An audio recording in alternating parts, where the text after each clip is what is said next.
মানুষের জন্য অনেক করছে, শরীরের ওনার দেহ যখন মিটফুটে পড়ে রয়েছে কেউ ধরে নাই, কিন্তু ওনার জায়গায় যদি অন্য কেউ থাকতো আমার হাজবেন্ডের নিচে বুকে করে নিয়ে হাসপাতালে ভর্তি করেন। আমি আপনার কাছে শুধু একটাই অনুরোধ করি, আমার হাজবেন্ডের বিচার করেন, এইটুকু সঠিক বিচার করেন, তার আত্মা যেন শান্তি পায়, তার সন্তান যেন ভালো থাকে, এমন কিছু করেন যেন তার সন্তান পৃথিবীতে আমার ভাইয়ের আত্মাটা যাতে শান্তি হয়, এমন সন্তান যেন ভালো থাকে, এমন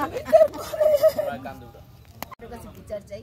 আমার হাজবেন্ডের এই জিনিসটা দেখে প্রত্যেকটা মানুষ যেন মনে করতে পারে যে একটা মানুষের ক্ষতি করলে কতটা কষ্ট। চোখের পানি ফেলানো কি করবো, আমার তো সারা জীবন চোখের পানি ফেলাইতে হয়ে গেছে। আমার ছেলে মেয়ে আমি কোথায় যাবো, আমার স্বামী এত কিছু রাইখা দিতে পারে নাই যেটা দিয়ে আমার সন্তানের ভবিষ্যৎ আমি চালাইতে পারবো। আমার হাজবেন্ড শুরুতেই গুলা ফেলাইছে।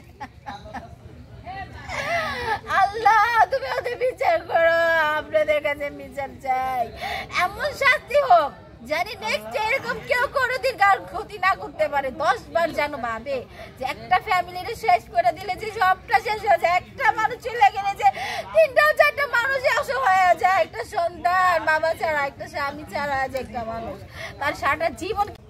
আমার যারা স্বামী হারা করছে, আমার যারা সন্তান হারা করছে, আমার ভাইয়ের বিচার এমন বিচারের সুখ বিচার জানি আমরা পাই।